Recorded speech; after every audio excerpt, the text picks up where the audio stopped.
Okay, good evening, everyone. Thank you for coming out. We know that there's so many things going on in Montclair. We have our Board of Education meeting, and we want to give a shout out to Sophia, who is over at Crane Park, honoring those who have been affected by domestic violence.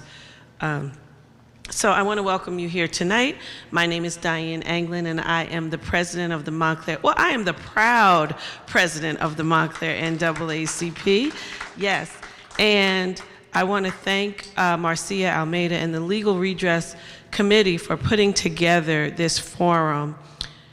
In times like this, we know how important it is for us to think about our future and the future of others, but we also have to be in the now. And the now means how we take care of ourselves and how we protect ourselves. And safety is something that I think we are making a priority. The Montclair NAACP is working to be in action. So when you look at the Montclair NAACP, we are no longer a noun, we are a verb, and we are just getting it going. So I want to thank all of our speakers here tonight for you taking the time. I do see NAACP members in the house, so I'm not going to hold a meeting, but if there's anything we need to vote on later, I will ask for, us to take a vote.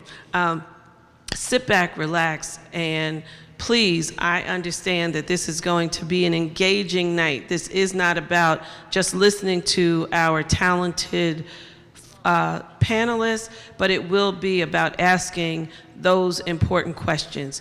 And we are tasked with, once we get information, our task is to share it. So I want you to always be thinking about, when the panelists are speaking, who do I need to share this information with? Because that is our purpose right now, is to share information and to be in action. There is a fierce urgency of now. So I thank you again for coming. If you have not joined the NAACP, can I put my plug in there right now? Okay.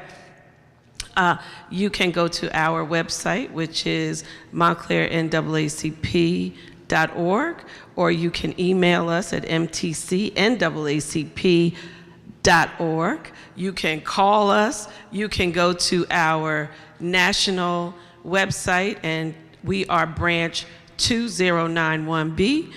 There's many ways to join us. We have several committees, and we are looking for your talent to become a part of ours. So I'm going to turn the mic over to Reverend Anya Samler-Michael, who will bring us invocation and our community unity message.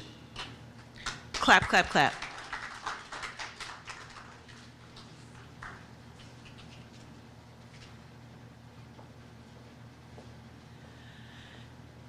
Hello, everyone. Yes, Reverend Anya Samler-Michael from the Unitarian Universalist Congregation at Montclair, and also from the NAACP in Montclair, Chair of Religious Affairs. If you would like to join our work, if you would like to bring your voice to the work of religious affairs at the NAACP, please speak to me.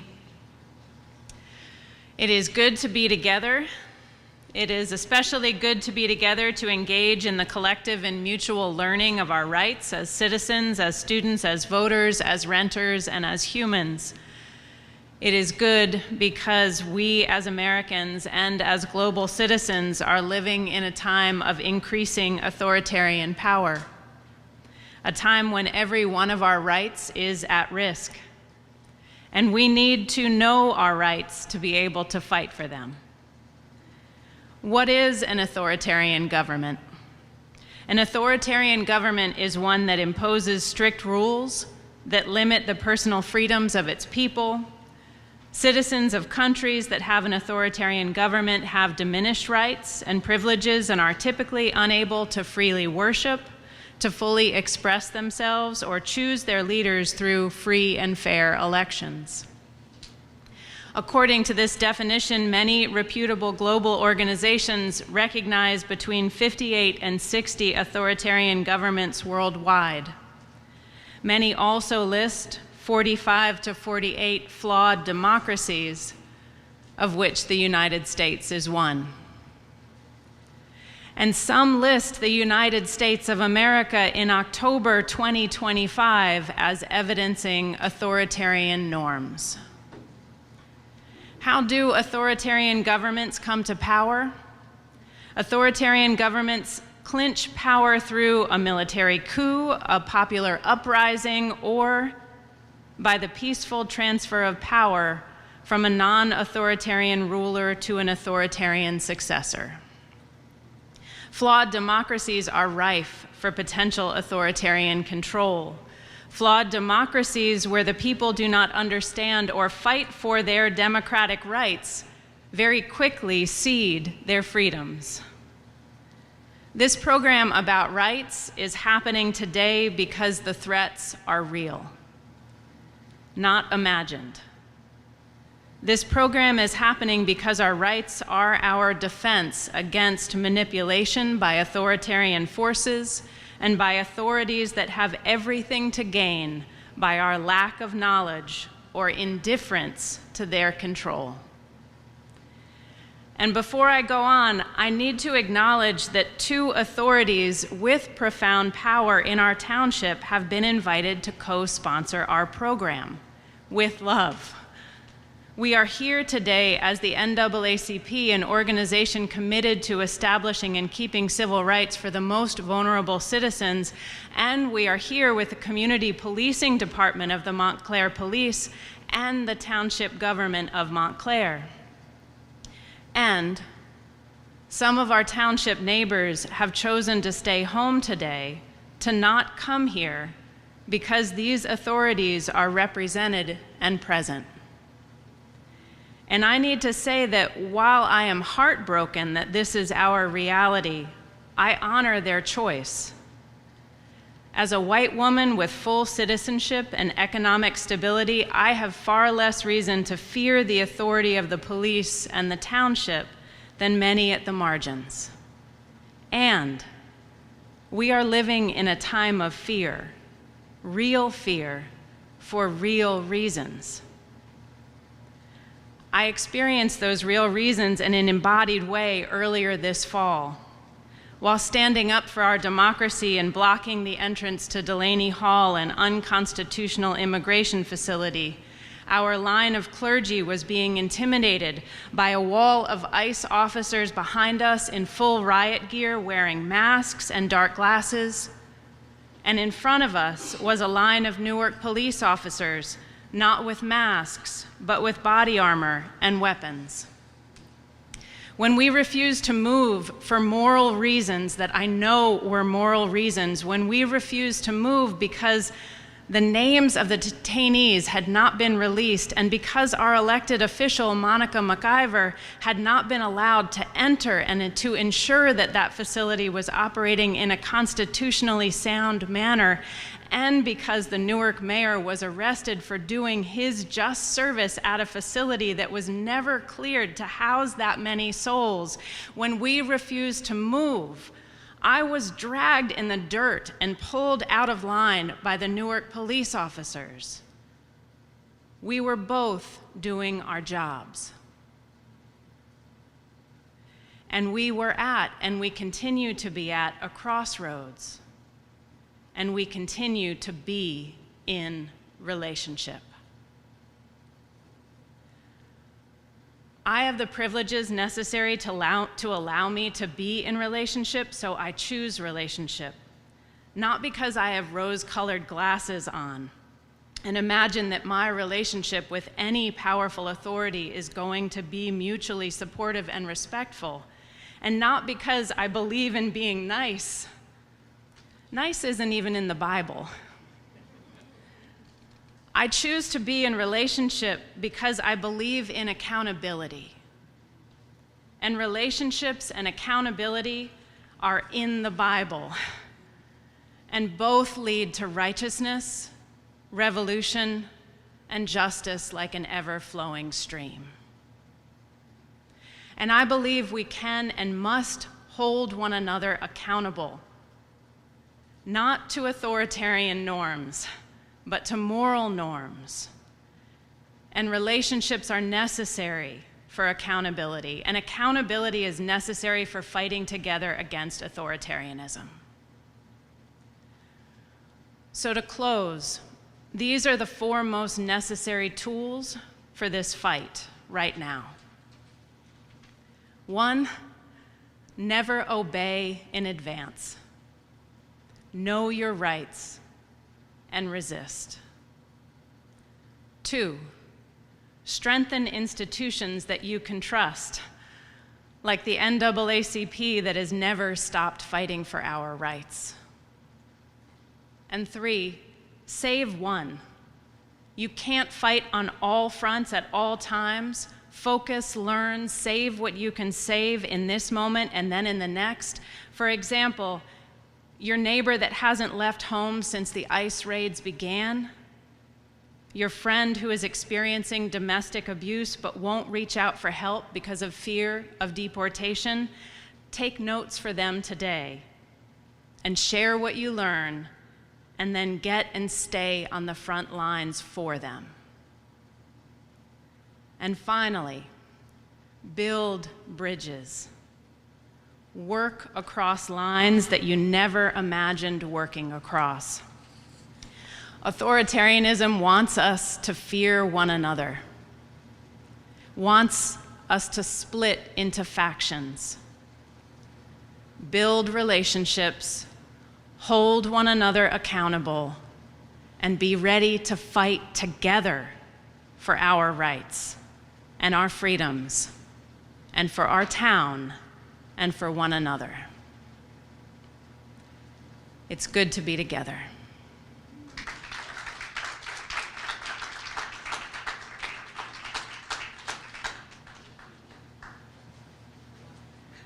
Thank you, Reverend Anya. That was impactful, I think is the word that comes to me. So it is my honor to, as a Montclair girl, I'm proud to be a Montclair girl. I was on my way to Virginia and people talked about pumping gas. And I said, yeah, Jersey girls don't pump gas. So my girlfriends who are from beyond New Jersey are used to it. So we did that. But when you talk about authoritarianism, it's real. But one place it's not real is right here in Montclair.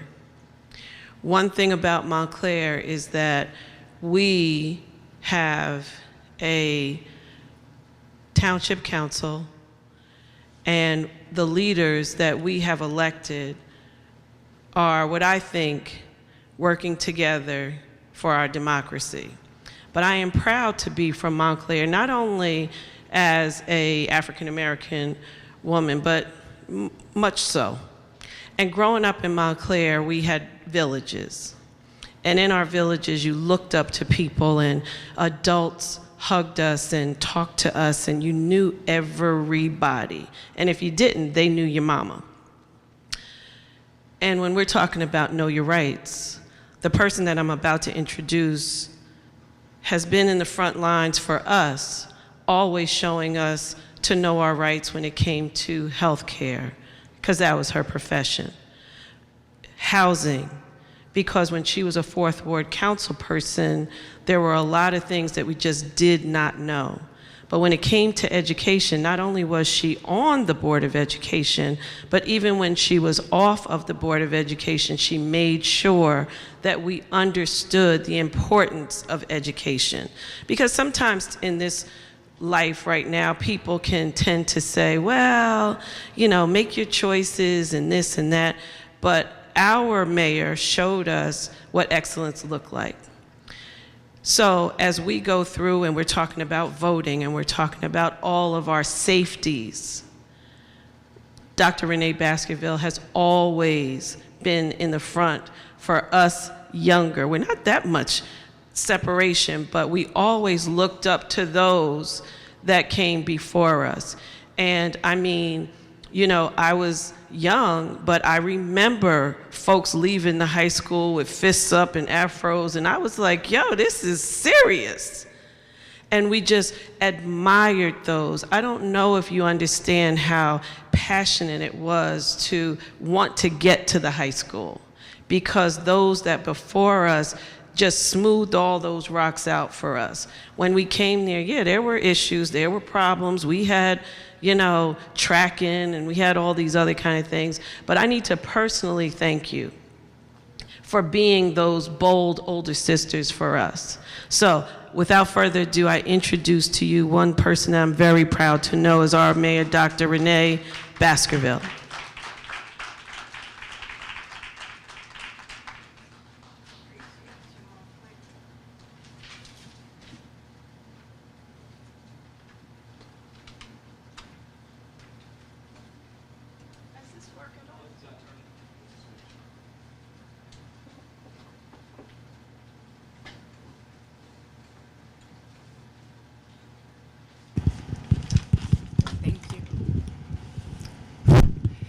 Thank you very much, Madam President. I am grateful for you and such a wonderful introduction. I thank you for your service and for being everywhere, standing with us and for us. And I'd also like to thank the chair of the Legal Redress Committee, Marcia Almeida, and all who are gathered here this evening.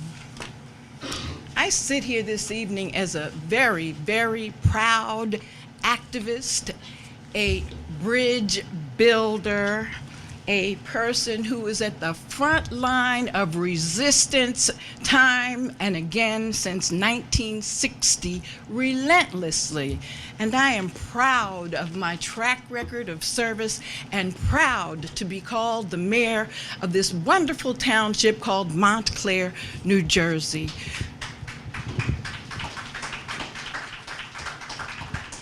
Because of many of the actions and efforts of myself and many others, because we've always collaborated in Montclair, and we brought people together across religions, across races, even at times when other people couldn't imagine that black people and white people were marching together in the streets of Montclair, that Jewish people and Christian people were walking together to fight so that we can have equity in education in this township.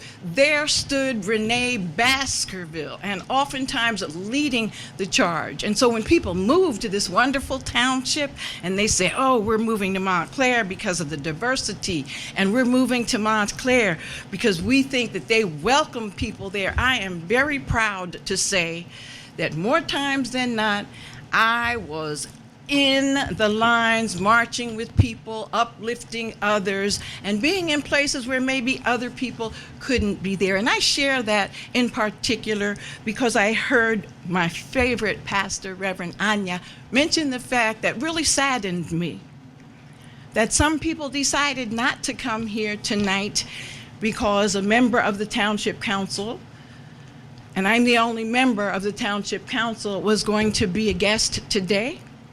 And I'm not sure why that could possibly be, because anyone that has been around any length of time in Montclair, my track record speaks for itself.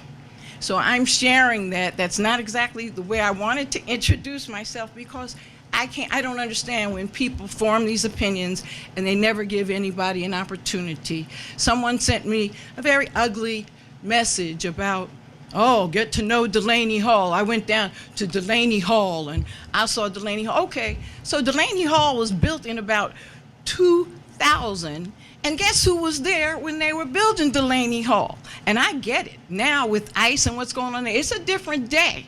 But let me tell you, Delaney Hall didn't just start and have these atrocities that are going on. Who was in there before our immigrants? Our black men, black boys, black folks were in Delaney Hall, and they treated them in the same way that they're treating our Latino brothers and sisters and other immigrants now. And I know that how? Not by rumor. I know that because they didn't provide adequate medical care for the people in Delaney Hall.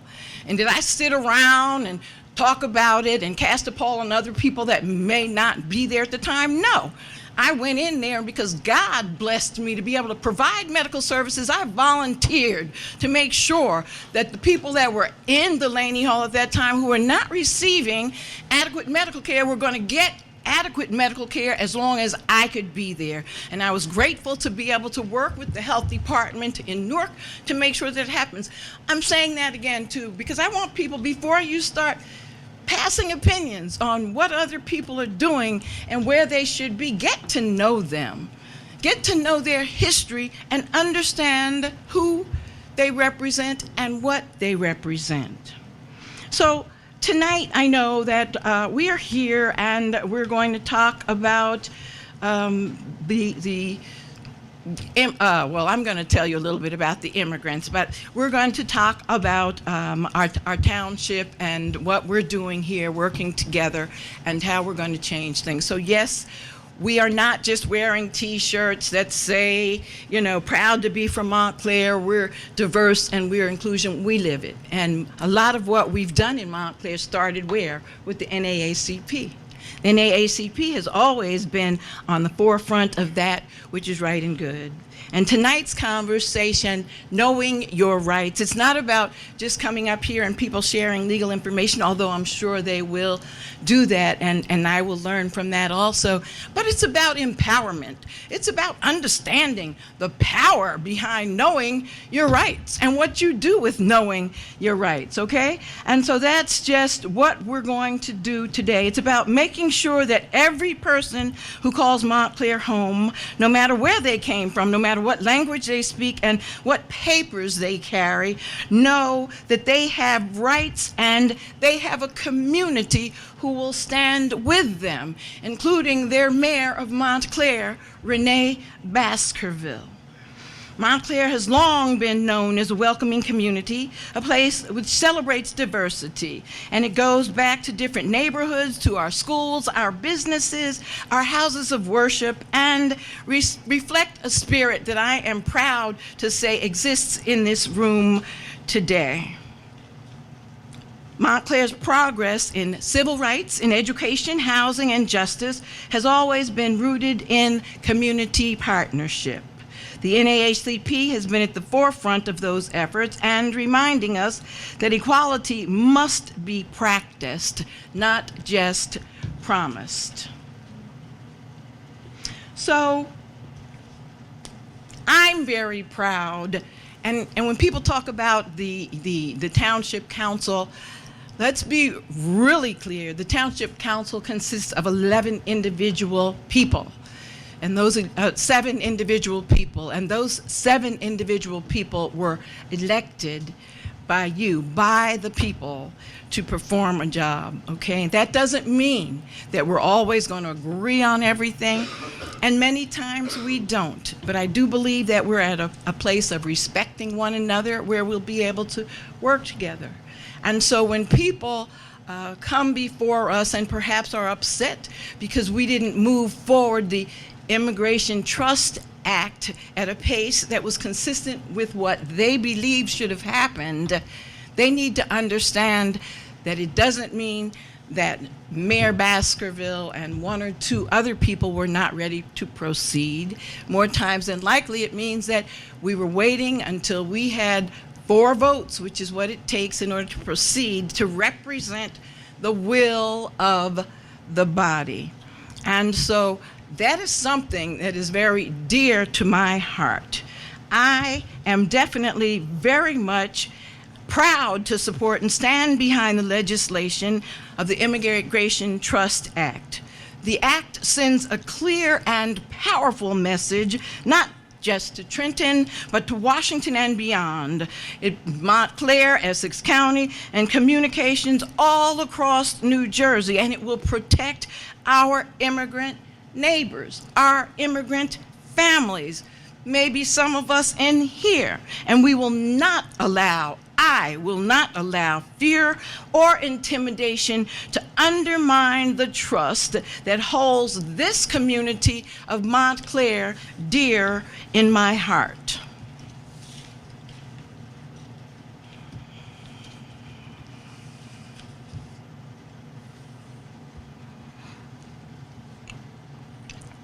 The Immigration Trust Act is a policy, and it's a part of Montclair's living through civil rights and through tradition, just as our NAACP. Our NAACP fought to demonstrated that laws that divide us and our communities by race.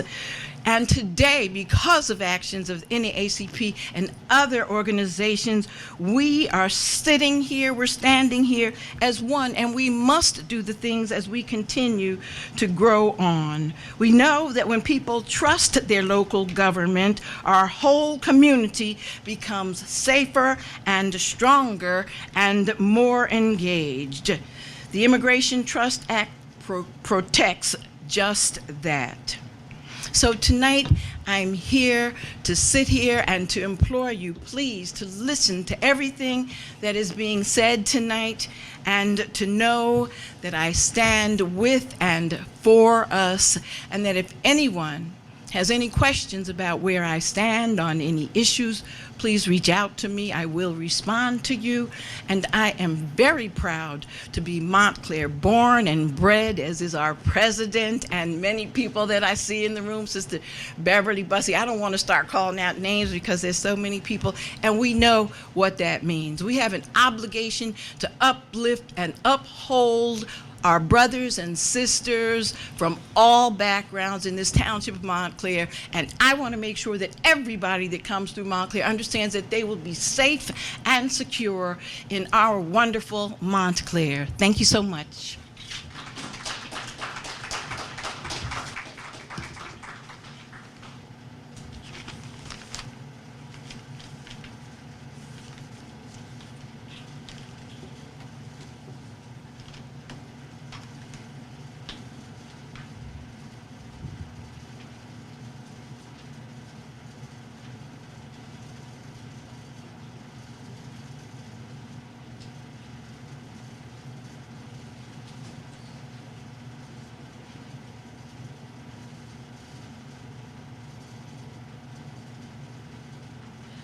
Thank you, Dr. Baskerville.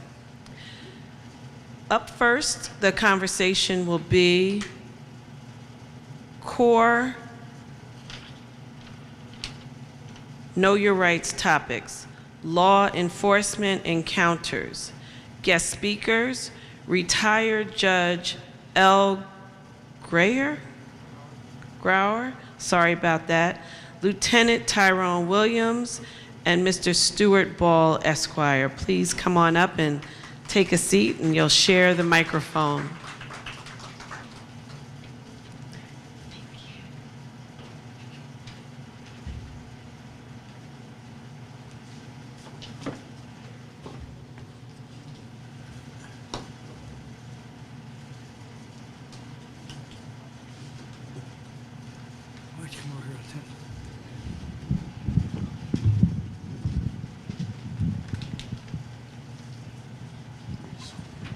We'll use this. We'll pass it.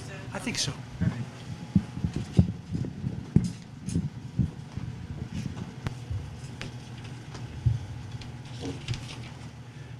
Good evening, everybody. I'm Stuart Ball. I am a proud people to be a proud member of Montclair, proud member of the NAACP, and a proud, with Mayor Baskerville, a proud fighter for justice for, well, longer than a lot of you people can remember. I will introduce myself briefly, but the important part of the presentation will be the two gentlemen sitting next to me.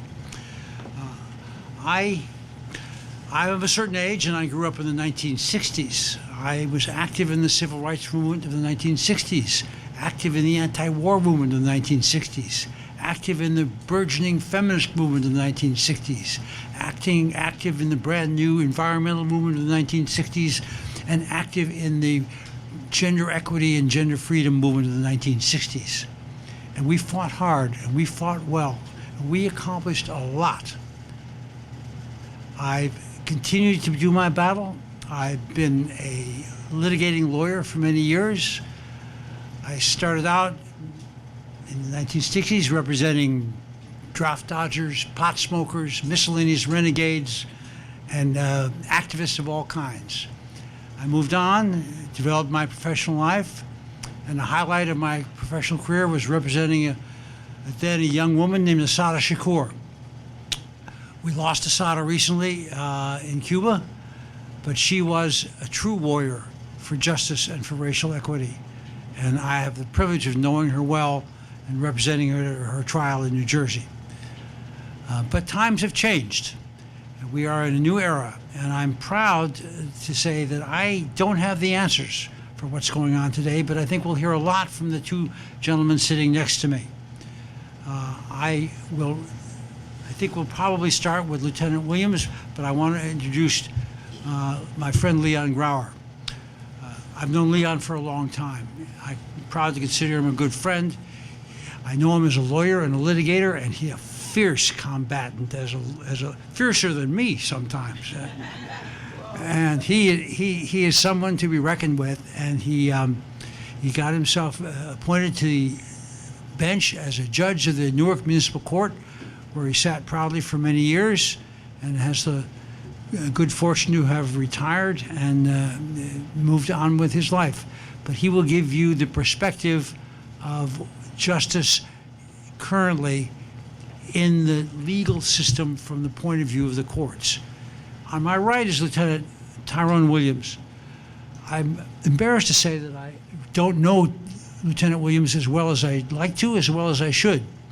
But I'll tell you this much about who he is. He's a police officer of many years, and he's a member of the NAACP. That's a combination you don't see very often.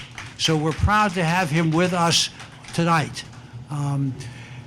Lieutenant Williams, I'm going to call upon you now to present what you think we should know about the rights that you have to know when you encounter day to day on the streets of Montclair and elsewhere, and how that is best resolved in this current time of conflict and stress.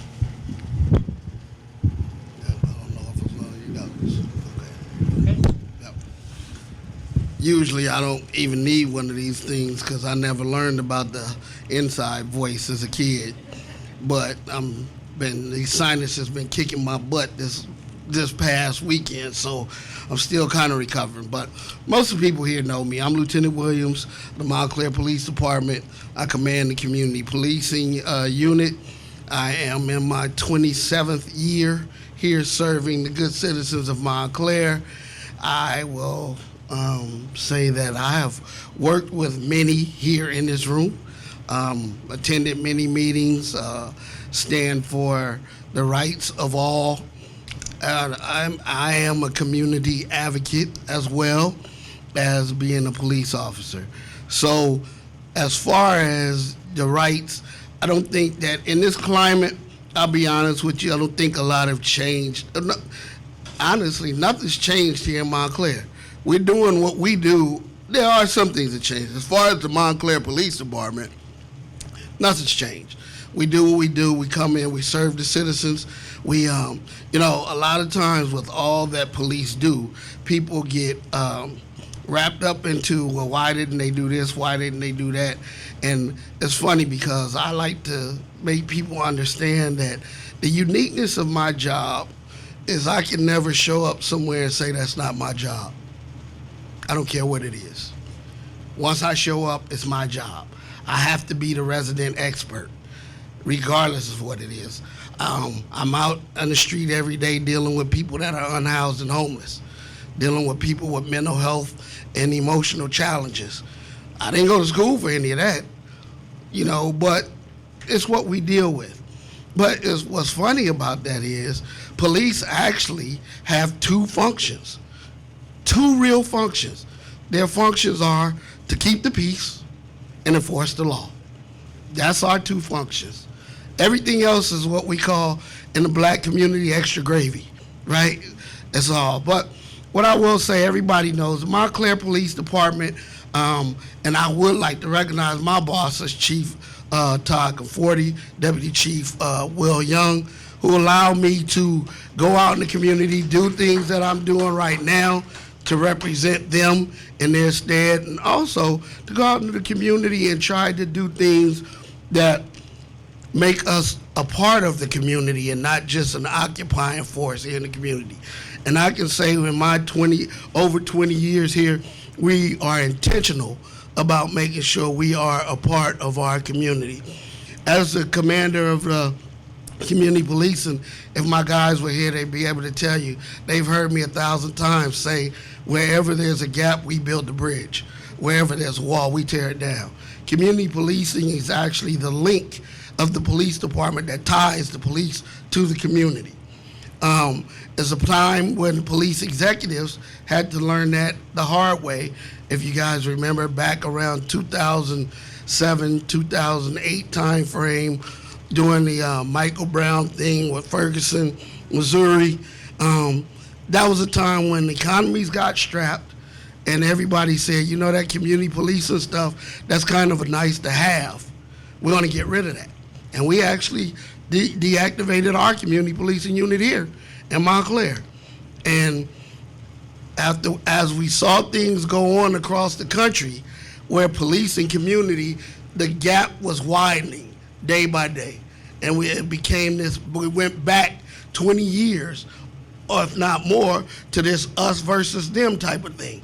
But I will say I'm thankful, as I've said, and being in this community a while, and I will say right here with our mayor that I've worked these streets and everything else with, was at the forefront here in Montclair with saying community is not a nice to have, it's a necessity in our community, and we will have community policing at all times. So I thank the mayor who led the charge on that as a 4th Ward councilwoman to get community policing back. And not that community policing is more than just the unit though.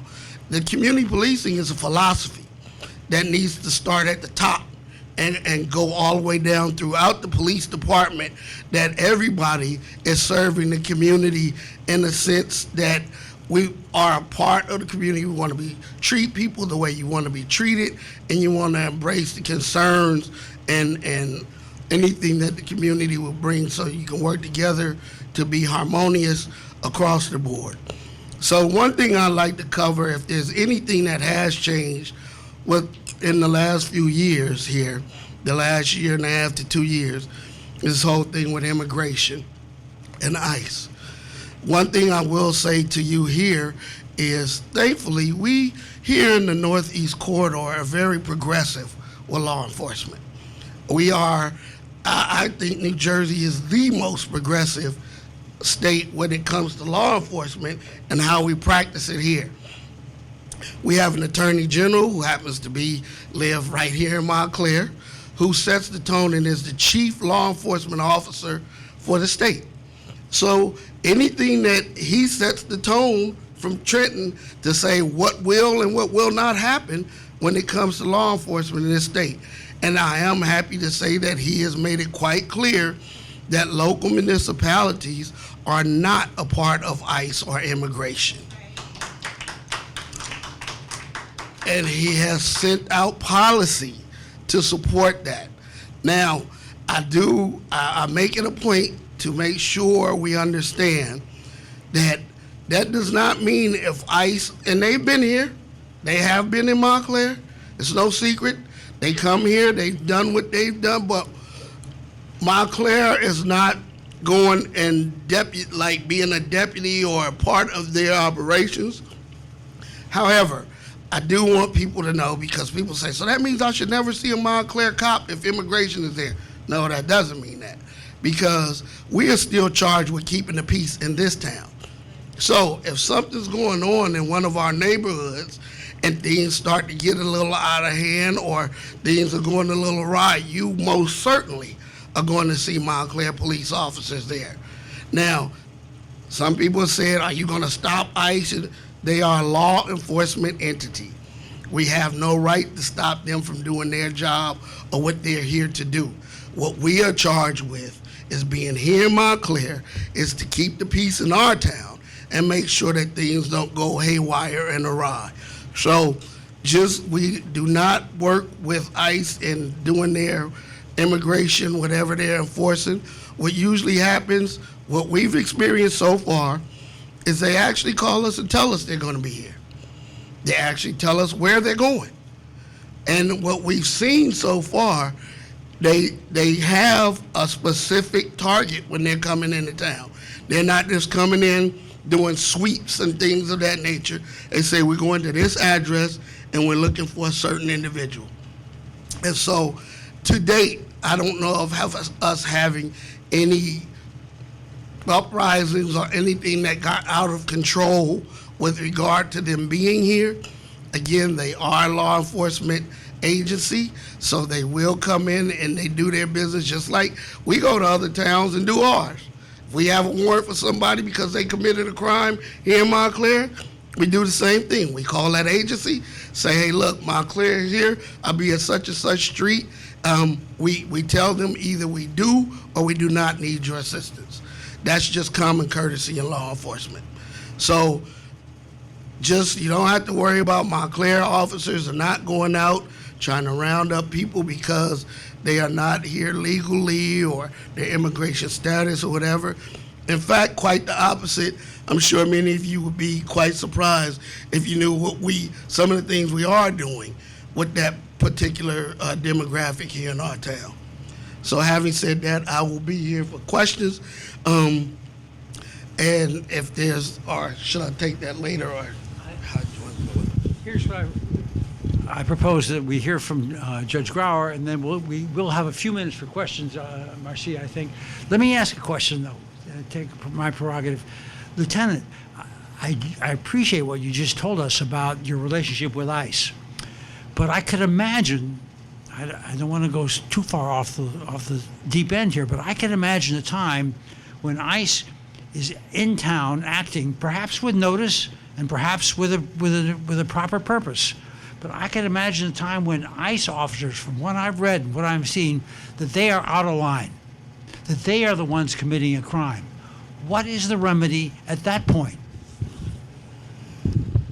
So, to date, I can tell you that we have not had an issue. If there is a point where, and there's certain channels, just like I tell anybody for anything else, everybody reports to somebody, right? So, like for us, if something gets out of whack, you come into our professional standards, meet with the professional standards captain, and you can file a complaint, and the complaint has to go through the channels. It has to be recognized and addressed.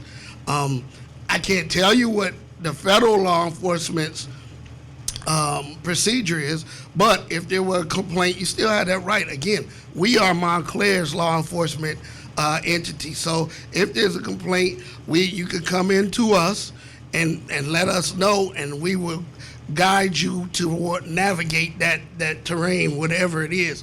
But to date, we have not had that, and one of the things people have been with me in meetings outside of this, I will tell you, please don't invite it here either, because we haven't had that issue in Montclair, so I can't really speak to it at this point.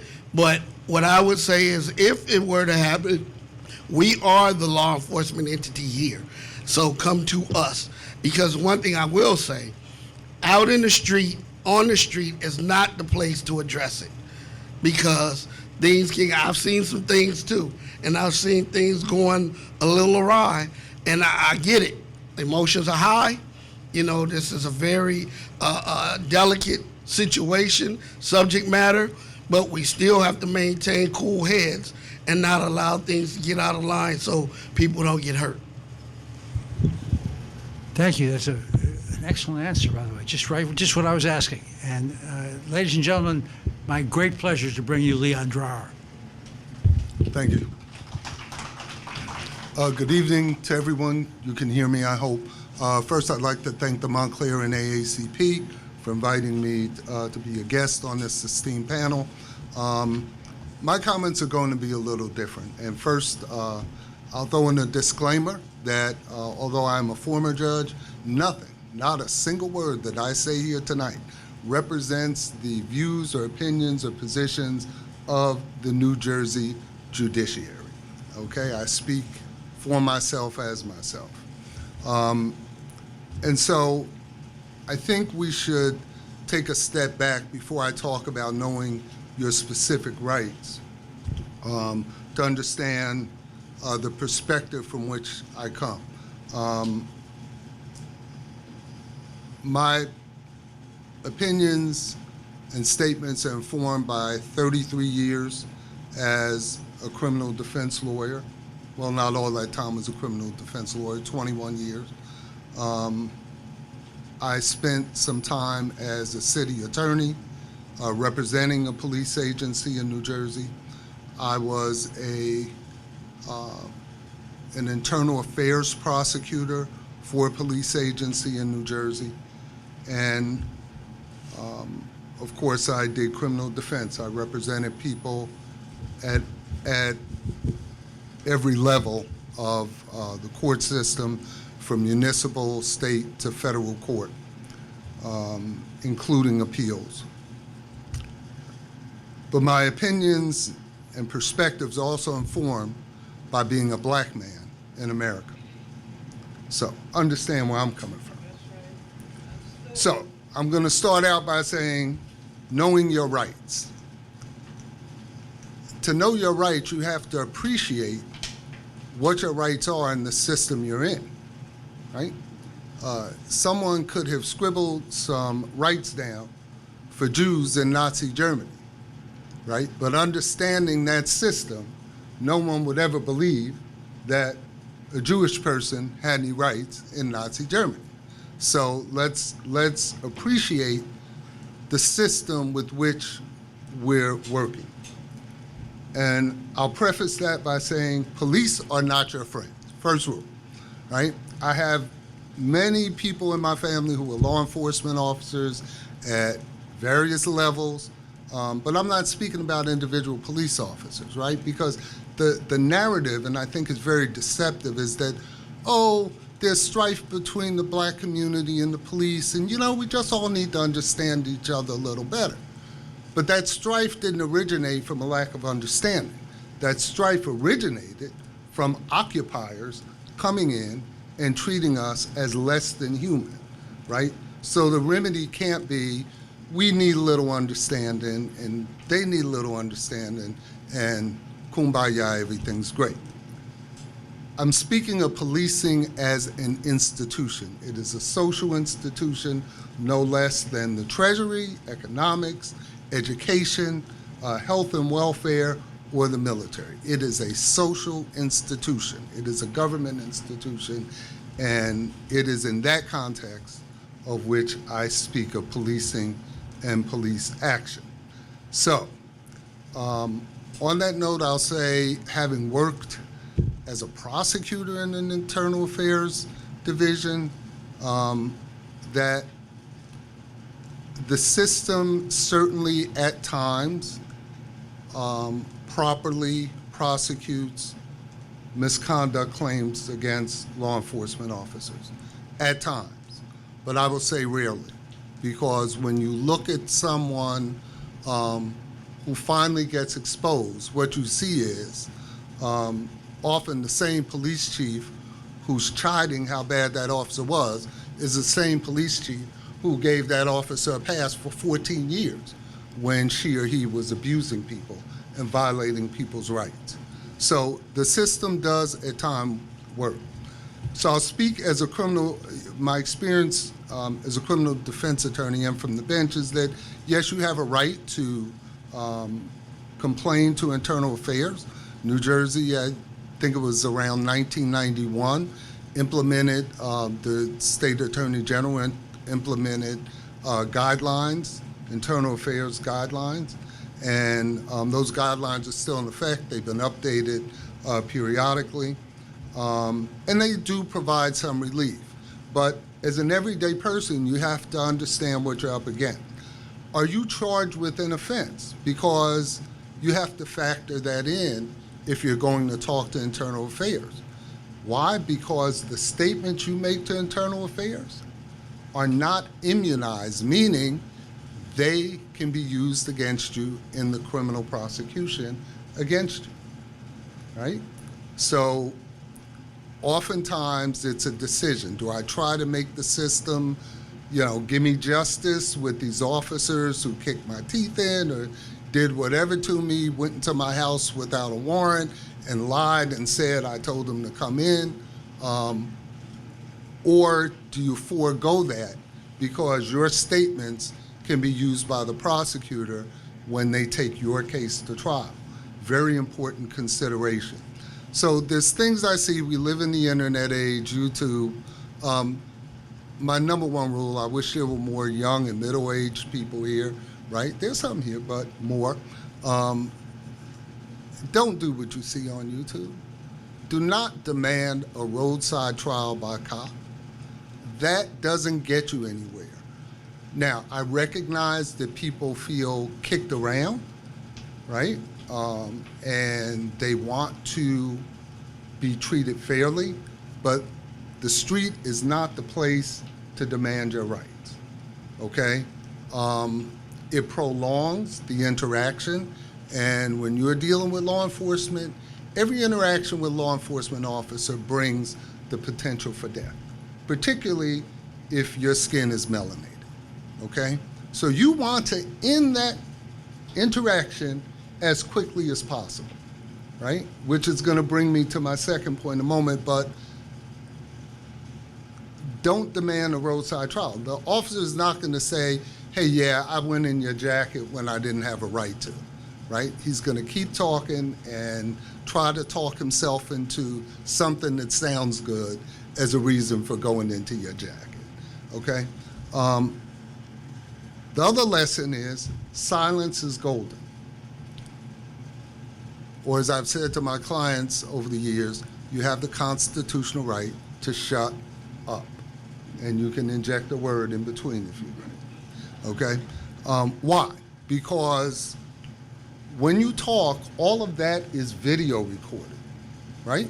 There's body cam, there's dash cam, there's 18 surveillance cameras that you don't see, right? Some with microphones.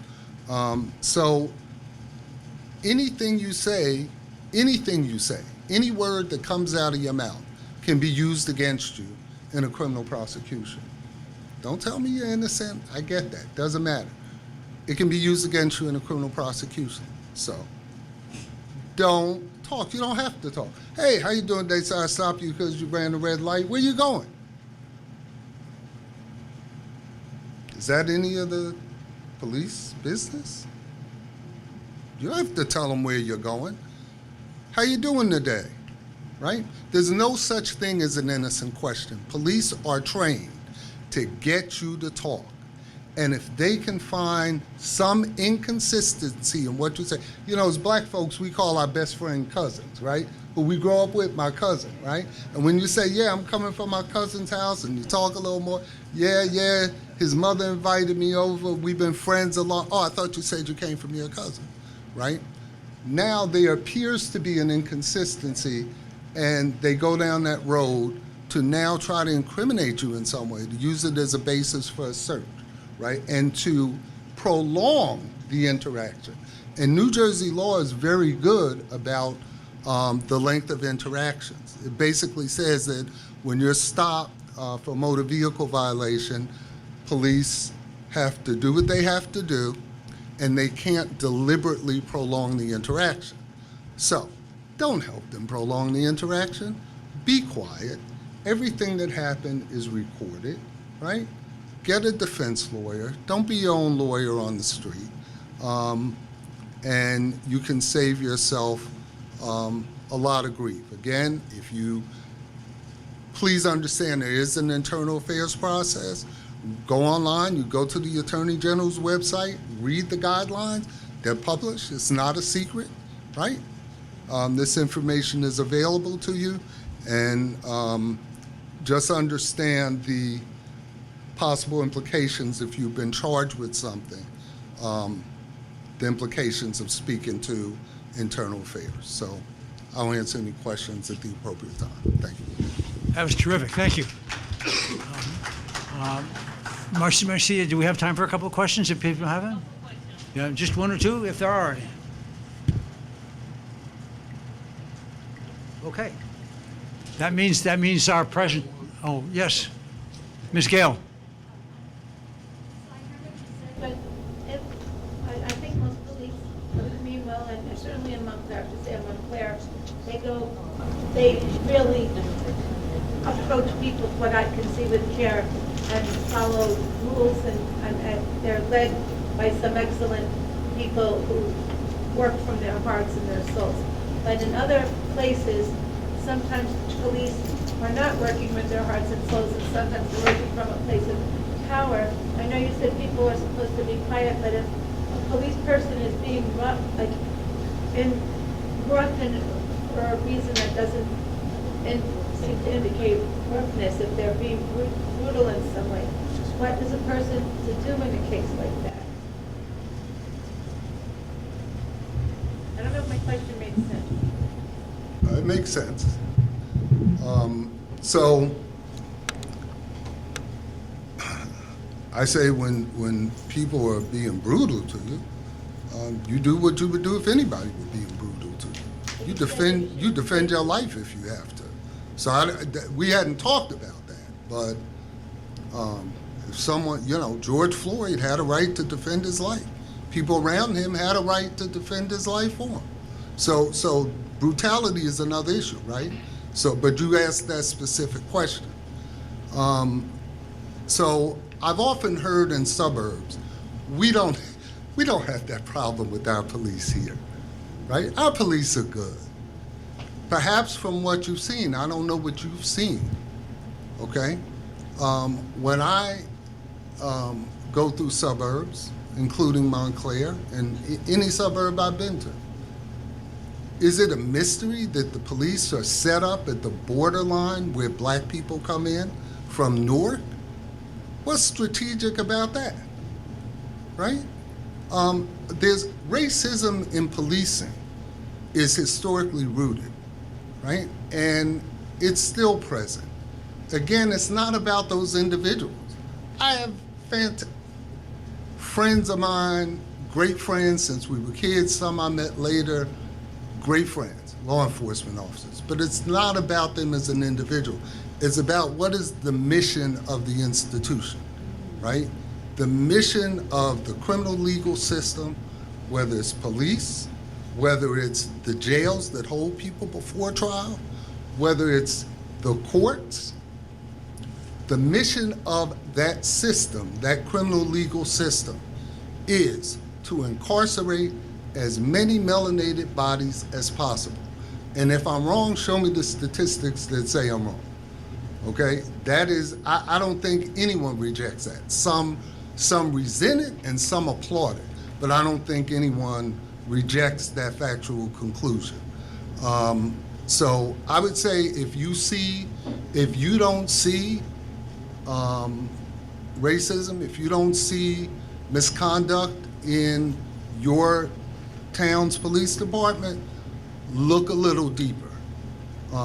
Walk with people who look like I look when you're out and about. See what happens. See how they are treated. And your presence may be what quells what might otherwise happen. Well, like you were saying, a person should try to keep quiet. But if they are not being fair, what words can you use to diffuse the situation? Like, what rights does a person have to control those? So to diffuse the situation, I think that when a law enforcement officer escalates, they know what they're doing because they're trained in de-escalation. So when they escalate because they want to escalate. And the reality is, from what I've seen, is nothing you or I can say or do that will calm them down.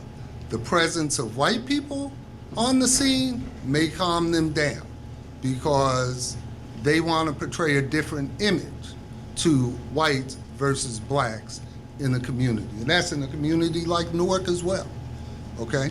Where the majority of residents are black. Now, certainly I would take a different position than the lieutenant. I think that, complaining through the process is okay.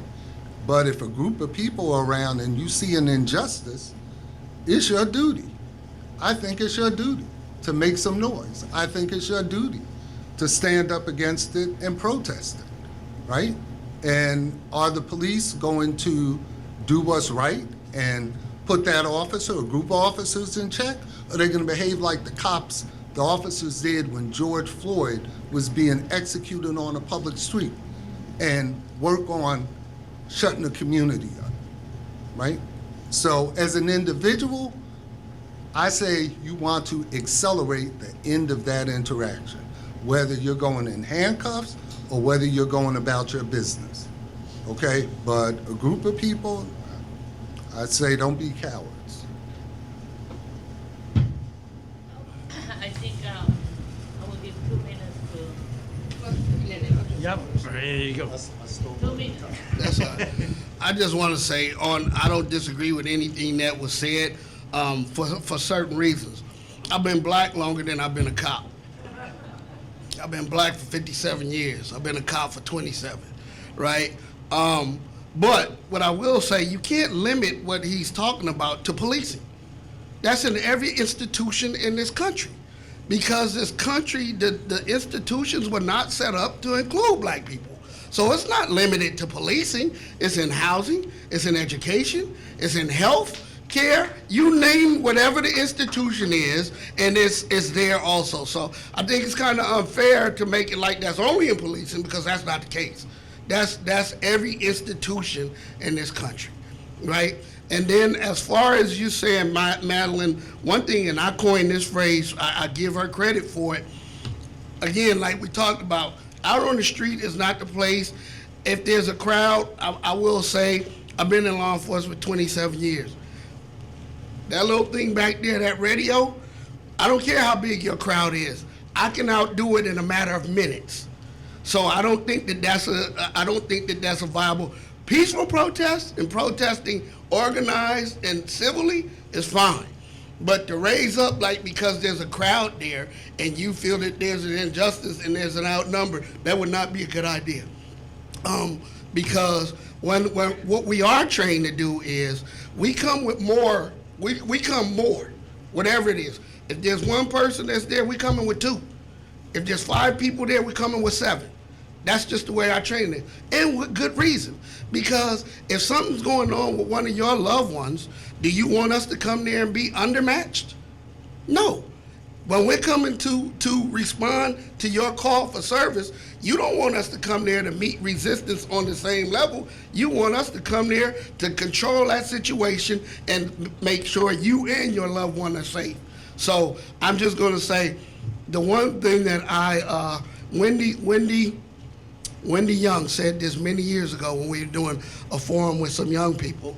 She said, you comply first, you complain later. And I don't like to blame, and I'm not putting at fault anybody, but if you look at some of the things that have gone on between law enforcement and some people that lost their lives, I do feel that had some of them complied first, they'd had the opportunity to complain. But because they didn't comply, they didn't have the opportunity to complain. Thank you very much. Let me say one thing. You make an excellent point. I think you make an excellent point. As a general rule, I do say comply, and our Supreme Court in New Jersey has basically said time and again, even when the officer's wrong, even when they're violating your right, even when you don't have to get out the car, the driver does have to get out the car when ordered in New Jersey. Even if you don't have to get out the car, say as a passenger, the court says just comply and exercise your rights later through the courts or through whatever process there is. I will say this, that you can comply till you're blue in the face. If compliance guaranteed that you would not be murdered by police, a lot of those incidents would not have occurred, because we have seen unarmed, compliant people following instructions, announcing what they were doing carefully, still be killed by police. If not killed on the roadside, killed in the jail, or mysteriously died in the jail with bumps and bruises. So compliance is a good idea, but if your skin is melanated, do not rely on compliance to save your life. Thank you very much. That's so much to think about. I think I was right to say to divide this program in two, because we're going to have another part of this program later on early next year. Because there's so much to know your right. It's more than just having a card that say know your right. Keep silent is one of them. All right, Thank thank you all. very much. Yeah. Thank you very much.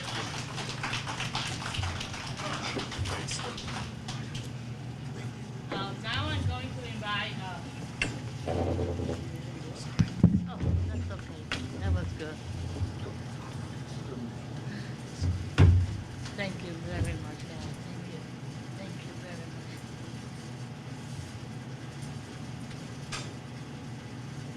Now I'm going to invite.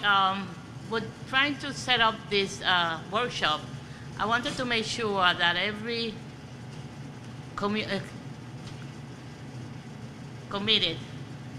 had a part in it. That's why it's divided in two. So now I'm going to invite our educational committee chair to say a few words. Mr. Bill Horowitz, which is a member of the Education Committee and a member of the Legal Redress Committee, to say a few words to us.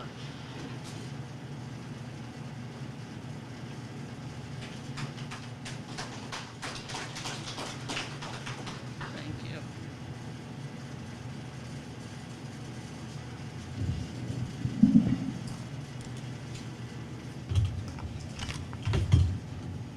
Mr. Wall should join us too.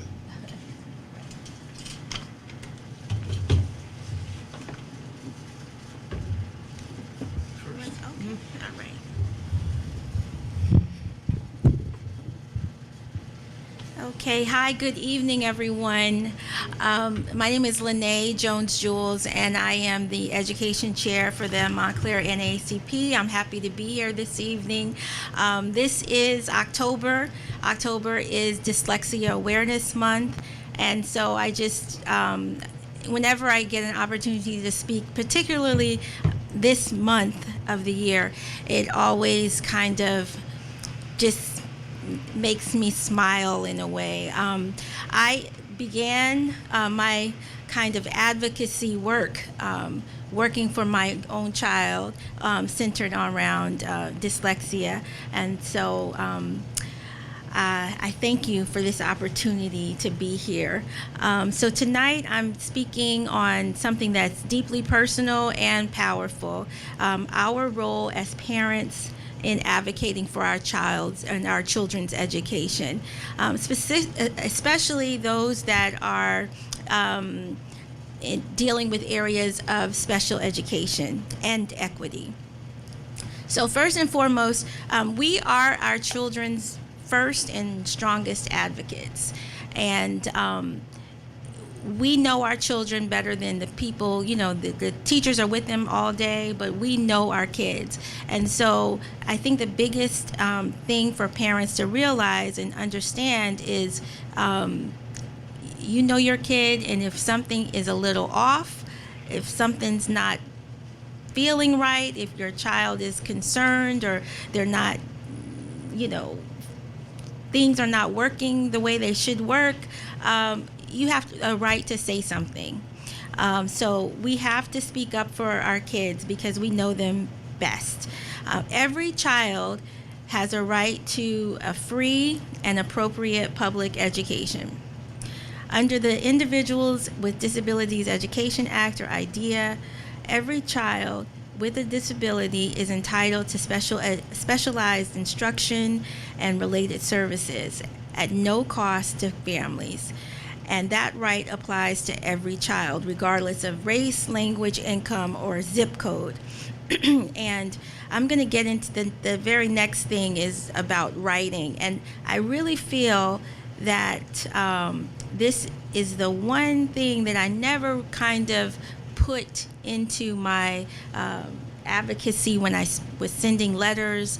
I'm asking questions, but sometimes you got to have those acronyms. You throw an acronym in there and things start to move. So the FAPE, free and appropriate public education. Okay, so request an evaluation in writing. If your child needs help, request for special education evaluation in writing. Schools must respond within a set time frame and obtain your consent. Remember, if it's not in writing, it didn't happen. And so often in our journey, I would talk to people. I'd talk to the teacher. I'd talk to the aide. Do you see something? Oh, no. You know, your child just needs to try, have a little grit, try a little harder, you know, and meanwhile, things are happening. So when you put something in writing, things happen. Know the difference between an IEP and a 504. An IEP, an individualized education program, provides specialized instruction under IDEA. A 504 plan gives accommodations for students who don't need special education but still need support. Both are legal documents, and you are a full member of the team that designs them. So we cannot get lost in the fact that those documents are legal documents. We have to follow up and understand what we are reading. So we have to be active and equal partner. You have a right to bring an advocate, ask questions, take notes, and ensure your child's plan reflects their learning needs and their cultural identity. Schools must recognize that equity and inclusion are part of an effective education. This is something that, for me, when we had an opportunity to have the IEP, and they ask you, who would you like to bring with you? That was almost shocking. I'm like, well, who am I supposed to bring? A lawyer? But there are advocates, there are people in the community who understand these legal documents and can help you navigate that process. Because a lot of times, it's almost like a cookie cutter. I'm working in education now, and I see IEPs all the time, and it's almost like they cut and paste. And it's important for you to be able to have somebody who understands how to navigate these documents and help you identify what your child needs. Okay, so right now our town is dealing with a huge budget crisis, but schools cannot balance budgets on the backs of our kids who are struggling. And so their budget issues is not an excuse for our children needs not being taken care of. So we have to hold our schools accountable. Okay, I can go on and on and on, and I have these, I have a 10-point plan here, and it's on the back, but just in general, I'll just kind of briefly, because I feel like I'm talking too much. Equity is a civil rights. Literacy is a civil rights. Our kids have to learn they need to know how to read, but we need to be able to make sure that our kids are represented, that they are seen and heard, no matter what their academic levels or how they present themselves in the world. Communication is the best tool. So again, everything has to be in writing. We have to follow up and copy people. You know, find someone in the school that you can, bond with, or you can plead with, and just have another set of eyes in all of your communication. And the last thing I want to say is that you are not alone. For me and for my family, working with Mr. Harris in the NAACP, having a better understanding of what we were dealing with was groundbreaking. It was earth-shattering, earth-moving. It really helped move the needle for her, for my family, and it's important for me to let people know that, you have advocates who have gone this road and who can help navigate you through your process of whatever you're going through. So you have the NAACP Education Committee. Within our committee, we have a dyslexia task force. We have CPAC in the community, PTAC, CPAC, Special Education Parents Association, and then PTA and other people. So if you feel like your child is struggling unnecessarily, just reach out. Don't feel ashamed or whatever you may feel. Find people in the community who can help you navigate. So thank you.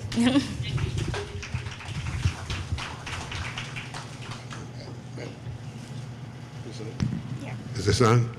I agree completely with what Lene said. And I would like to add that one of the things that you can do, I had a special ed child, and there's a lot of things that you can do to educate yourself. Words matter. And if you don't understand the IEP or the 504 plan, you need to be able to translate that lingo and get somebody to help you understand it. And you start with the guidance counselors. Some of them know what they're talking about, and others need to be educated in order to get your child to be aware, or that you have to be aware of how to communicate with them in order to be able to get what your child needs. So this is extremely important, and I was talking this with Lene the other day about how words matter and how you can use these words to get what you want in a very civil and clear manner, so that it really makes a difference. And to be educated about what the law allows for you and your child, so that the child is not inappropriately mainstreamed in everything, because that'll make a difference. So you need to be able to be aware and visit the school. Make sure you go back to school night and talk to the teachers. So you can start from the bottom up. If you're not getting this, then you can escalate what you need to the next level. And if necessary, there are legal institutions that will help you for free. Legal Aid Society or the Community Law Service, these are all places where you can get help at virtually no cost. So it's really aware of how this all works. And I just want to know say, your rights, exactly. Absolutely. I just want to add one more thing. When it comes to the young people, it's important for them to know their rights, and for them to, especially if they have an IEP or 504, that they understand what is in that document, so that when something is awry, they know how to advocate for themselves. So, yeah. Any questions? There's always questions, right? My grandfather taught me that questions, don't seek answers. Look for the question. Look for the question. Always question. Now, I'm going to ask you a question now. Are you going to share with us your newspaper, the good, and why are you in the newspaper these days? Okay. This was in yesterday's newspaper. Usually, I usually try to be in the background. I don't like being up front in many cases. So I work behind the scenes for the most part. But something happened. I have to tell you a little bit. When I was in the military, I learned about discipline and being very, very careful. Again, words matter. Actions really matter a lot. And so I would always, and I was a math teacher, so I always look for within the data structure, I look for outliers, so that you can learn a lot from that. As the regular data, it's commonplace. It's quotidian. So the outliers, you can learn a lot. So I had this incident that occurred, and this is a picture of me in the newspaper, yesterday's paper, about what happened. I've been doing PT for, I have a kyphosis, and so I've been getting some treatment. And when I went in, I was told that this company didn't accept cash payments. And it really irked me. And because the currency, the paper currency says right on it, for public and private debts, that this is legal tender. So I did a deep dive into some research. That's me. I try to examine all the data and look for things. I found out that there is no federal law that says that companies or businesses must accept cash. However, I did find out that New Jersey is unique in that it requires businesses and services to accept cash, no matter what. There are some exceptions, but they're few and far between. So I went back to the company, and they still kind of refused. So I made a copy of the law, and I brought it to them, and they kind of like said, okay, we'll make an exception for you to this thing. So again, that, you know, I'm like a dog with a bone. You know, it just irked me, and so I contacted this woman reporter on the newspaper. Her name is Karen Price Mueller, and she writes this article called "Bamboozled." And I emailed her, and I presented the situation, and we did some emails back and forth, and she did some deep dives, and she too got really fascinated by this thing because not many people are aware of that law in New Jersey. New Jersey was the second state, I believe, to institute this law as a part of the Consumer Fraud Act. And so, you know, businesses like cashless payments for the ease of transaction, but experts say cashless businesses disenfranchise consumers who can't access bank or credit cards. Many people don't have access to consumer credit, and any effort by retail establishments to ban the use of cash is discriminatory towards those people. And this was from Assemblyman Paul Moriarty, who is a Democrat in Gloucester County, a main sponsor of the measure to make this cash law into law. A national FDIC survey found, that's the Federal Deposit Insurance Corporation, found 6.5% of all U.S. households did not have an account at a banking institution in 2017. The percentages are much higher for black households, 16.9%. Latino household, 14%. The ban applies to an in-person sales only. Merchants can still require electronic payments for web, mail, or phone orders. Additionally, car rental companies, parking garages, and some other airport, you know, they can be excluded from the cash. But you, as a consumer, need to know that you can resist this cash, you know, that you can pay cash. The company in question here wanted to charge me 4% of what I was going to pay over and above, you know, because I would use a credit card. I could have paid by check. That was okay. But to make, you know, when you're doing 3 appointments a week for weekend on and on and on, to write a check every time gets to be, that's a lot of checks. And so, you know, cash is a lot simpler. And so I had this done, and so this article appeared in yesterday's paper. So be aware, you know, that this is really important, and know your rights. Thank you very much. We have a young lady here that I am very impressed with. She is the president of our youth group, of the NAACP youth group chapter in Montclair, and she's just going to say a few words. I don't really have a lot to say right now. I apologize for coming late. I was supposed to come earlier.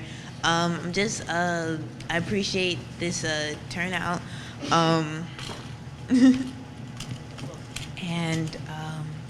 I appreciate that there are people out here who want to educate themselves on the education of their youth and their children. So thank you for being here. And We appreciate you. thank you for having me. Thank you very much, Ms. Joseph. And now, something very important to all of us, housing right and fair housing. Mr. William Scott is going to address us in all the wonderful information, and remember, know your right. Okay. Good evening.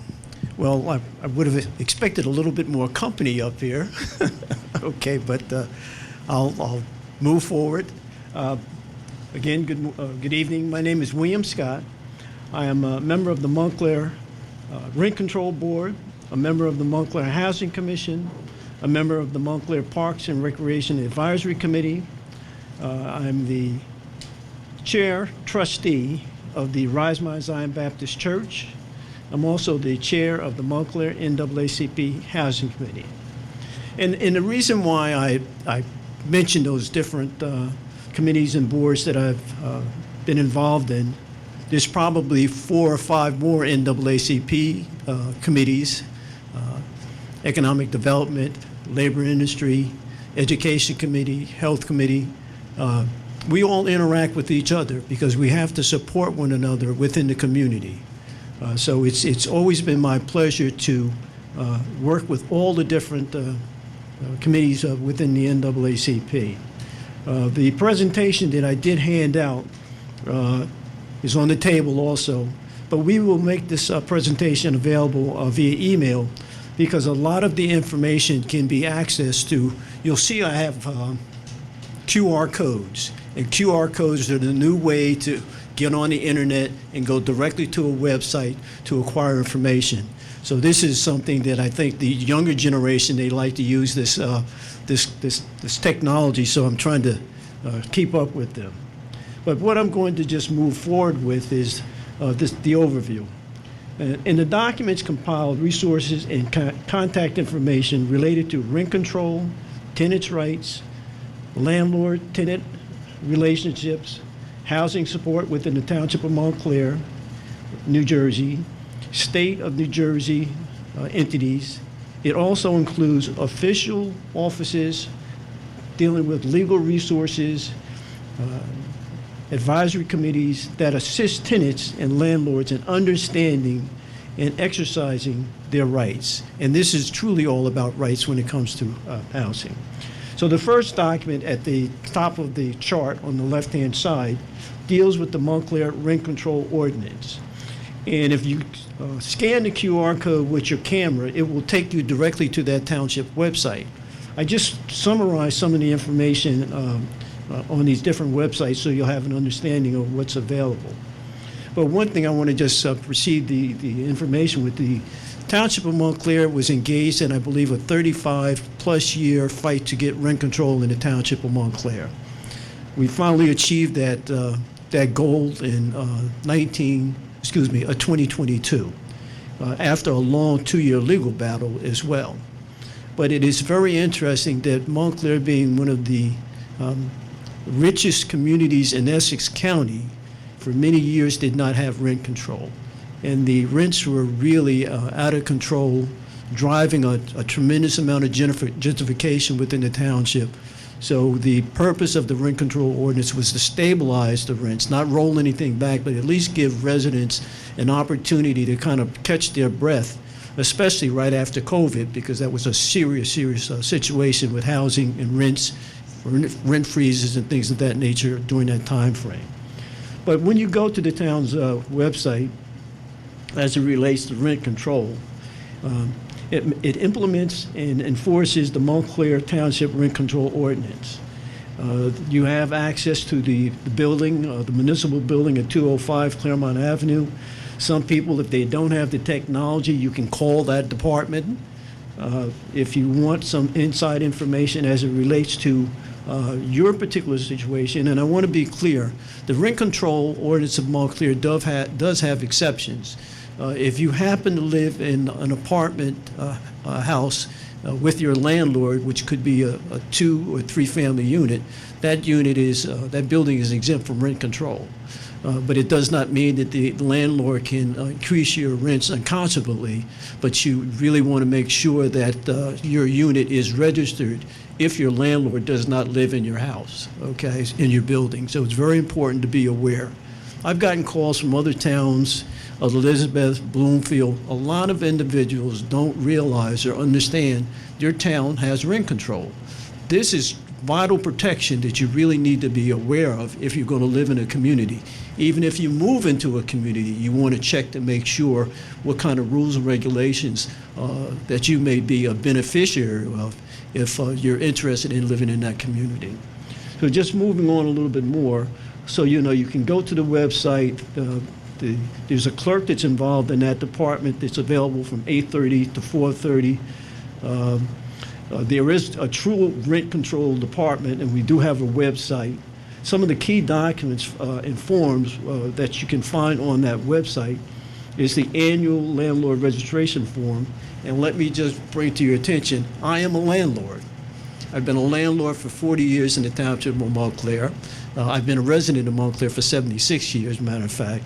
But I think having compassion and understanding affordability in any town or any part of this country is the major issue now, affordability. So, you really want to make sure that you're not being priced out of the market. You have the opportunity to hunt around. You want to make sure that there's no discrimination going on, and I'll touch about that a little bit later. Okay? We do provide you a tenant complaint form. We do support landlords. Landlords have the option to have allowance for vacancy decontrol, hardship increases, capital improvement applications, and we also provide a tenant statement of rights on that website. And we also frequently ask questions. And also, if you go to the township's website, there's a link that will take you directly to the town's ordinance. So, you really should, if you're a tenant and even a landlord, kind of internalize that document, because it's going to definitely tell you what the rules and regulations that are outlined in the ordinance for the Township of Montclair. Okay? Okay, so just moving on to the second document, which is on your left-hand side, the second document in the middle, tenants' rights. There's a very good document on the website, which is your Legal Services of New Jersey. And this is a publication that absolutely spells out all the legal rights that a tenant in the state of New Jersey has. And this document was put together by the Legal Services of New Jersey. And I believe it was just updated within the last couple of years. So if you don't have that document, really you need to make sure that if there's any concerns you're having in regards to your lease, the increases that you may be being put upon, harassment, there's just a tremendous amount of information in that document. So you really should take the opportunity to download it and keep it and use it whenever necessary. But it's a very, very important document. Okay? And again, if you go to the website, there's a link that gives you the opportunity to download that document. You can contact the publisher of the document, which is the Legal Services of New Jersey, or you can go directly to their website, the New Jersey Legal Services Organization. Okay? We also have had tremendous support from state organizations as well as local organizations as it deals with tenants organizations. The New Jersey Tenants Organization of New Jersey worked very closely with the Township of Montclair. The New Jersey Tenants Organization that represents about 115 municipalities throughout the state of New Jersey was actively involved over several decades of providing and giving direction on how to get rent control in their towns and also how to organize tenants. The power of organization is really understated. You might live in a 5, 6, 8 unit building, but you need to have a tenants organization in that building, because you want to make sure that the power is going to come in the numbers of people that you're working with, because you have a commonality at that point. And when you have that kind of representation, you don't have to, be alone. You have someone that you can rely on. You have organizations that are out there that can provide expertise to your situation.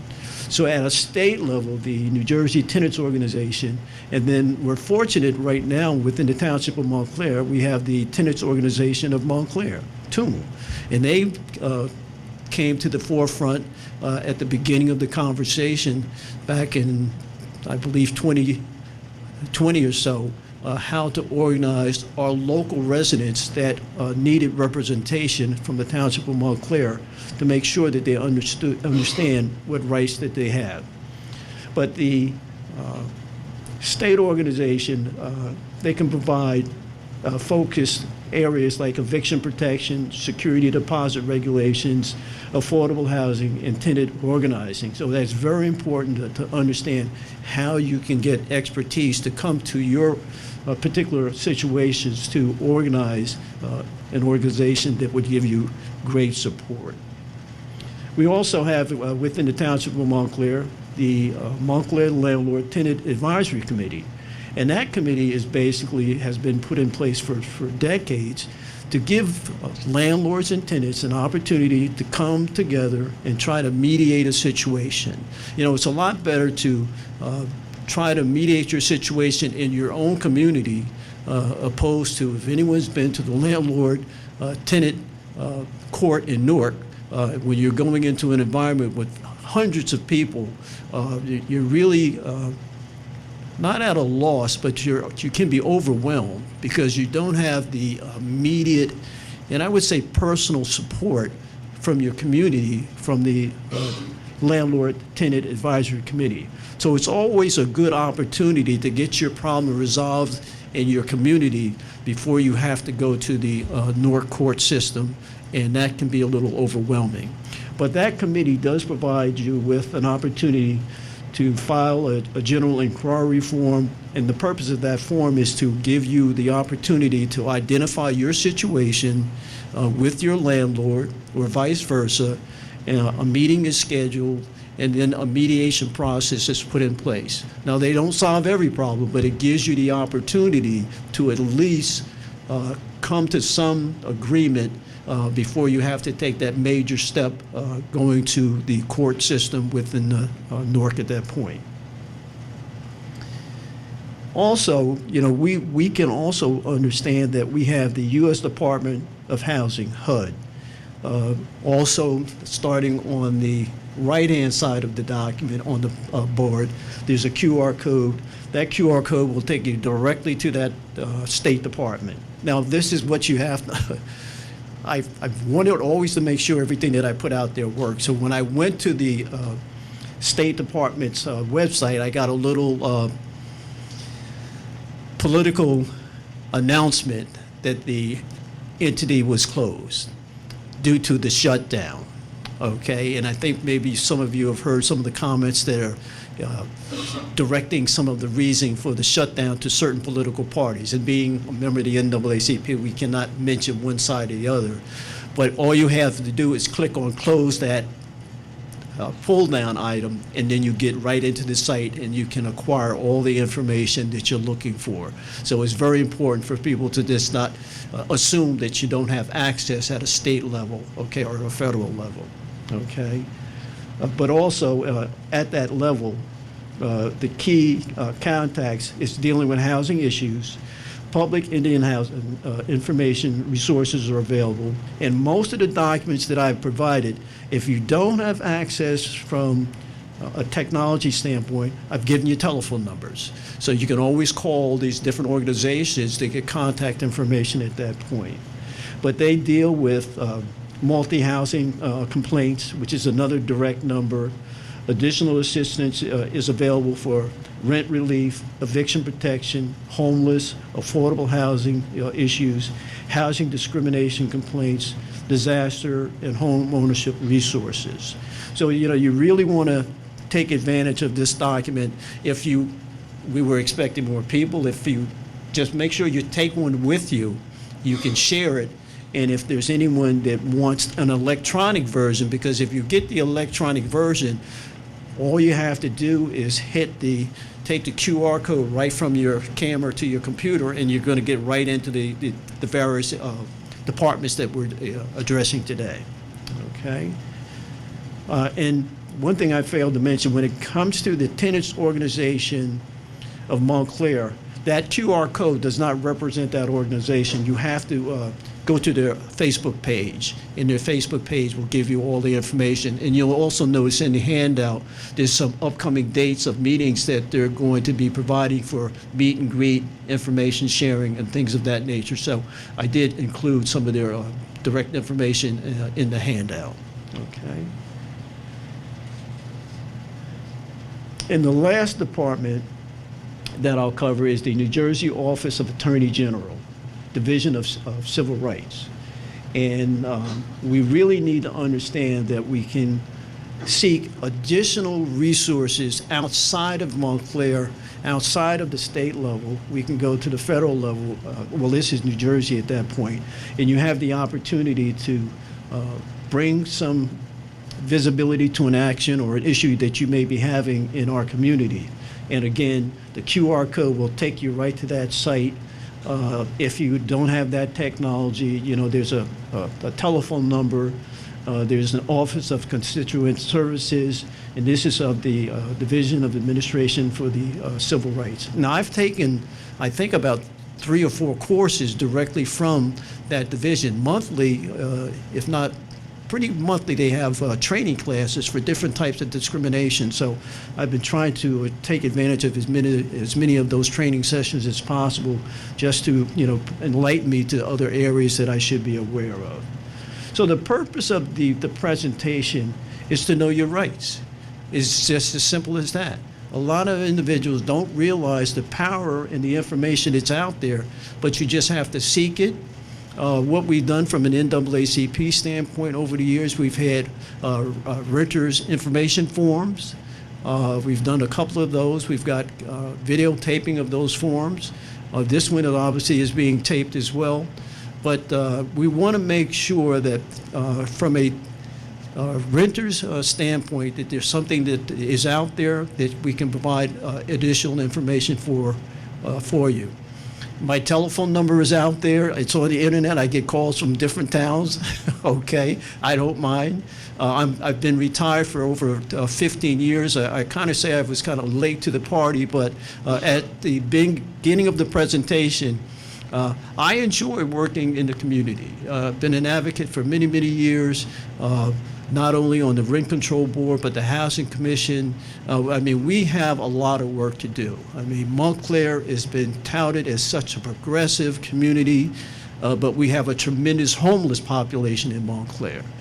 We just received our obligation for affordable housing for the next 10 years in the Township of Montclair, and there really isn't an obligation at that point. We have a moral obligation to make sure that we provide decent housing for our residents in Montclair. We have an obligation to make sure that we're putting every effort possible to make sure we provide as much affordable housing, supportive housing, veterans housing, housing with people with disabilities, and our homeless population. If we don't become more aggressive, the problems are not going to go away. They're not going to go away. They move to the police department. They move to our school system. Our employment situation is going to be impacted. So housing, it touches so many different areas in our community. So I'll end on that point. Okay. Thank you very much. Thank you. A lot of know your right information about housing. Thank you very much. Okay. And now, Now, any questions quickly, or? I don't think we have questions. Okay, all right, all right, good. Okay. That was very well said. So Thank you. I'll put the information in the package that you Okay. can pick up from there. And one more point, yes, I am a member of the legal regress team. Okay, Oh, yeah, yes, Part of the creation. yes, okay, thank you. I think we've been working since we retired 15 years ago. We've been working together for 17. Yes. And now to the culmination of this evening, something extremely important to all of us is your right to vote. Your right to give your opinion. And if you don't vote, you have no right to complain. So please, Mr. Bernard Hamilton, he's the chair of the Political Action Committee. Thank you. Thank you.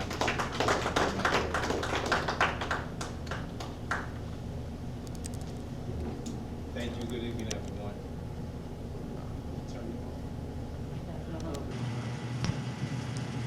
Hello. That's good. Thank you. Let's give all our earlier presenters a round of applause and thank them for their time. I learned a little bit more this evening about concerns and rights and confirmations about certain things. Just a little background about myself. I'm not from Montclair. I'm from Brooklyn, New York. Born and raised. I moved to Bloomfield. I serve as an executive for an international banking firm. Hello. I work for an international banking firm.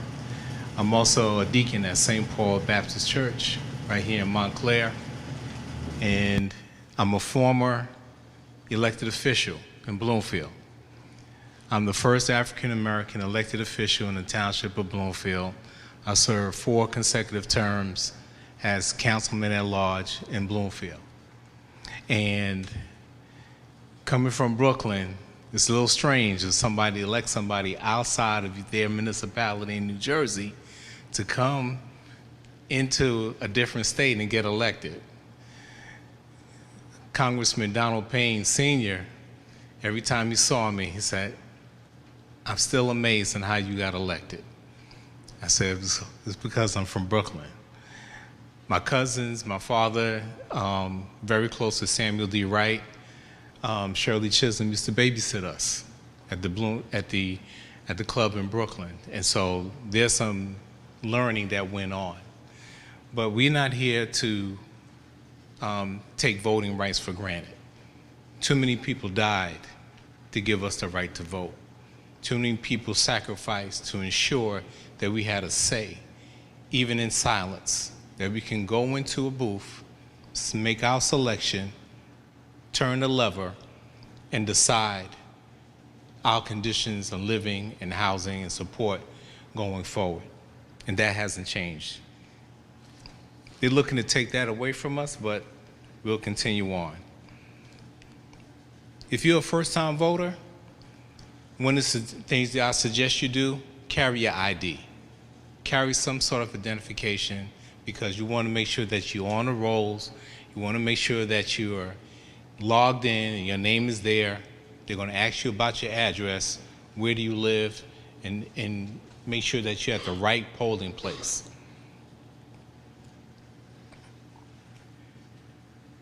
Know where your polling places are. If you haven't gotten anything in the mail, make sure you hit the website. There's a number of websites that'll tell you where your polling places are.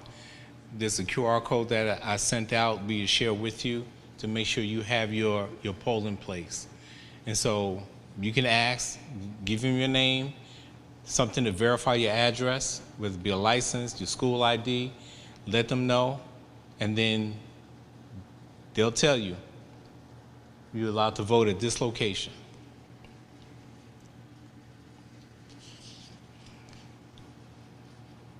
If there's a concern that you have during the poll, go to a poll worker and ask them, can I vote? And if somebody tells you you can't vote, ask for a provisional ballot. You have to complete that provisional ballot in full. And if that provisional ballot is then sent in, if you don't have an ID, you have to make sure that you have 48 hours to confirm at the Essex County Office of Elections to ensure that your vote will count. I'll repeat that again. If you're given a provisional ballot and you don't have an address or your information with you and ask you for identification, you have 48 hours to confirm your vote at the Essex County, at the clerk's office or the County Board of Elections to ensure your vote is counted. If you have a mail-in ballot, one of the most common things people forget to do is sign it. And it gets tossed out. Make sure you check all your boxes. Make sure you follow the instructions to ensure that the information is accurate, your address, your name. Sign your mail-in ballot. It's already started. People are starting to line up now, putting their ballots in, making sure that everything is is right. Those who like to go to the polls, it should be accessible, where you can go downstairs without hindrance or steps if they have an elevator. And so some of the changes that need to go on is making sure that voting locations are disability accessible or ADA compliant. We have to make sure those things are happening or in progress. The other thing you have to understand is that if there's an issue or concern or confrontation, there's numbers that you can call to ensure that not only your rights are protected, or if there's a commotion, you just call your local community police, or you can make a call into the county office, and that number is Division of Elections at 1-877-NJ-VOTER or 658-6837. Any other information that you need, you can call 866-OUR-VOTE, 866-687-8683. And some of the things you know about the New Jersey Voting Rights Bill: to vote without intimidation, threats, coercion, or interference. To bring your children into the voting booth with you, you have that right. It's an excellent right, I might add. To file a signed or anonymous written complaint at your polling place or by mail, telephone, or online if you are dissatisfied with the way the election is being run. To bring someone of your choice into the voting booth to assist you with voting if you cannot read or write English or have a disability. You can also request special assistance from a poll worker. To vote by an emergency paper ballot. If the voting machines are malfunctioning, emergency ballots are counted automatically. This is a part of the New Jersey Voter Rights Bill of Rights. To be given a provisional ballot if you are not allowed to vote on a machine or by emergency ballot, the ballot shall have written instructions including how to find out if it was counted. Your eligibility to vote must be verified by the county before your provisional ballot is counted. To vote under your previous name if you have changed your name since registering to vote. To ask for assistance from a poll worker. They cannot tell you no. They have to assist you. And I want to also add, if you were a convicted felon and you're no longer charged, even if you were just indicted, you're still entitled to vote. You're still entitled to vote. If you're currently incarcerated, no. But if you have been indicted, pending no ruling or anything like that, you still have the right to vote. Any questions? Yes, sir. Electioneering. There's a limit of where electioneers are those who are representing candidates outside of voting location. When I first came to New Jersey, I believe it was 100 feet. I think they extended it to 200 feet from the entrance of the voting location. If I'm wrong, then correct me. But they're not allowed to solicit or provide any handouts or information or give you ask you to support our candidates whatsoever. And by that time, usually most people already made a decision on who to vote for. But they cannot continue on as you're entering into the voting location. Yes, sir. You have poll watchers that might be within the voting facility. There's challenges that could be. What is that process? How is it directly challenge you to vote? Well, those are representatives of the candidates that's on the ballot or the parties involved. And so anytime that they feel that you didn't show your information or they didn't hear your name, or they want to just challenge you just because you don't think you belong in that location, they track. They'll check your name off once you get your address to make sure that this individual's in this location. They'll track. They're not allowed to have direct conversations with the voter. They're not allowed to hinder any voters in that location. Their direct communication is solely with the poll workers because they have a right to sit without hindrance or change or ask for any additional information, but to check off any information related to the voter. Yes, sir.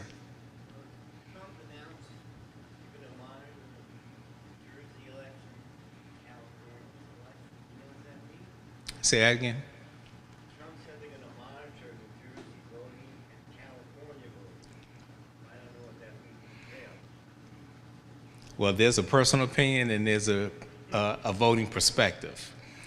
The voting perspective is that there can be alleged concerns about the outcomes of the election in both these states.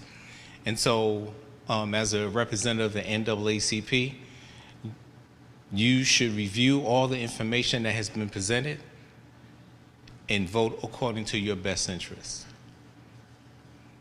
Always keep a watchful eye on how the information is being shared and disseminated. And so you make your decision from that perspective. Thank you. You're quite welcome. Thank you.